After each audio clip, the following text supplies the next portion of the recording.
대한민국 제21대 이재명 대통령께 진심으로 축하의 말씀을 드립니다. 민생 경제를 회복하고 국민 모두의 대통령이 되겠다고 하셨습니다. 그 말씀에 담긴 의지를 실천하기 위해 당선 직후 야당 대표들을 만나신 것을 높이 평가합니다. 그런데 협치를 요구하는 국민의힘은 여전히 정신을 못 차리고 있습니다.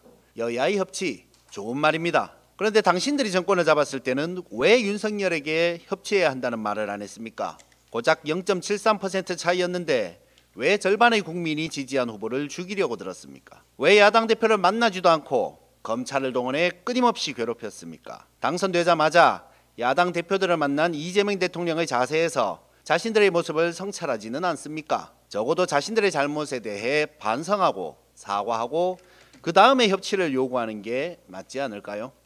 9살 많은 김문수 후보에게 반말하던 권성동 의원이 갑자기 착한 사람이 될 리는 없겠지만 사상 최다 득표를 한 대통령이 인사하러 국회에 갔으면 기본적인 예의는 지키는 게 국민에 대한 도리입니다. 앉아서 일어나지도 않고 대통령이 악수를 청하는데 뒷짐지고 김혜경 여사가 인사하는데 무시하고 지난 3년간 국민의힘이 가져온 태도를 권성동 의원이 그대로 보여주면서 협치를 말하니 참 기가 찹니다.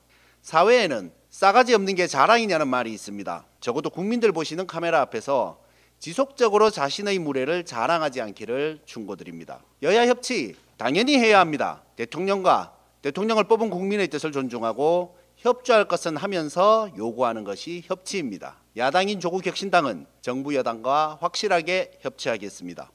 검찰이 어수선하다고 합니다. 불안해하고 있다는 보도가 나옵니다. 수사와 기소를 분리하면 그만둘 사람이 많다고 합니다. 이해가 안 됩니다. 기소가 삶의 목적입니까? 수사를 해서 죄가 있는 경우에 기소하는 원칙을 지켜왔다면 달라질 게 뭐가 있습니까? 오히려 수사를 본인이 안 해도 되니 업무 부하가 줄어들 것 같은데 도대체 어떻게 수사와 기소를 해왔기에 업무를 분리한다고 세상 잃은 것처럼 망연자실해합니까? 사회의 어느 직장인이 두 가지 업무를 하다가 업무를 하나로 줄여준다고 그만두겠다는 소리를 합니까? 캥기는 게 많아서 도망가려는 자들이 여기저기에 보입니다. 죄가 없으면 도망갈 필요가 없습니다. 절대로 용납해서는 안 됩니다. 원칙을 세우고 잘못을 바로잡는 이 일은 협치의 영역이 아닙니다. 조국혁신당은 적극적인 협치와 함께 잘못을 바로잡기 위한 강력한 목소리를 계속 내겠습니다. 정부 여당은 협치를 위해서 야당인 조국혁신당의 뜻을 잘 존중해 주시기를 부탁드립니다.